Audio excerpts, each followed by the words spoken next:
ನಿಮಗೆಲ್ಲ ನೆನಪಿರಬೇಕು. ನಾವುಗಳೆಲ್ಲ ಶಾಲೆಯಲ್ಲಿ ಸರಸ್ವತಿ ಹಬ್ಬವನ್ನ ಆಚರಿಸ್ತಾ ಇದ್ದು.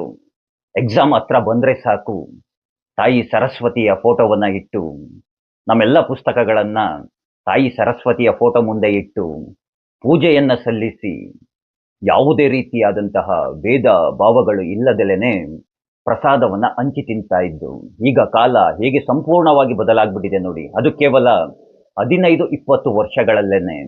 ಯಾರಾದ್ರೂನು ಇವಾಗ ಶಾಲೆಯಲ್ಲಿ ಸರಸ್ವತಿ ಪೂಜೆಯನ್ನ ಮಾಡೋದಕ್ಕೆ ಹೋದ್ರೆ, ಅಯ್ಯೋ ಜಾತ್ಯಾತೀತರುಗಳು ಓಡೋಡಿ ಬಂದ್ಬಿಡ್ತಾರೆ, ಇದು ಜಾತ್ಯತೀತೆಯ ದೇಶ ಅಂತೆಲ್ಲ ಹೇಳ್ಕೊಂಡು.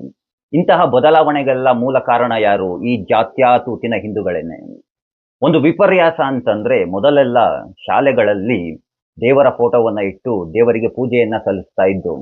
ಈಗ ಅದೇ ಶಾಲೆಗಳ ಗೋಡೆಯ ಮೇಲೆ ಬರೀತಾರೆ, ಮಂದಿರವನ್ನ ನಿರ್ಮಿಸಿದ್ರೆ ಸಾವಿರಾರು ಭಿಕ್ಷುಕರು ಉಟ್ಕೊಳ್ತಾರೆ ಅಂತ ಬರ್ತಾರೆ. ಏನ್ ಹೇಳಿ, ಒಂದು ಮಂದಿರವನ್ನ ನಿರ್ಮಿಸಿದ್ರೆ ಸಾವಿರಾರು ಭಿಕ್ಷುಕರು ಉಟ್ಕೊಳ್ತಾರೆ ಅಂತ ಹೇಳ್ತಾರೆ.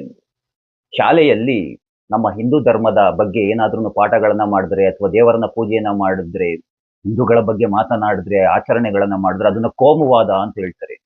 ಅದೇನೆ ಅನ್ಯಮತದ ಬಗ್ಗೆ ಏನಾದ್ರೂ ಬೋಧಿಸಿದ್ರೆ, ಅನ್ಯಮತದ ಬಗ್ಗೆ ಏನಾದ್ರೂ ಪೂಜೆಗಳನ್ನ ಮಾಡಿದ್ರೆ, ಆಚರಣೆಗಳನ್ನ ಮಾಡಿದ್ರೆ ಅದನ್ನ ಶಾಂತಿಯನ್ನು ಸಾರುವಂತಹದ್ದು ಅಂತ ಹೇಳ್ತಾರೆ. ದೇವರು ನಿಮ್ಮನ್ನ ಪ್ರೀತಿಸ್ತಾನೆ ಅಂತ ಹೇಳ್ತಾರೆ.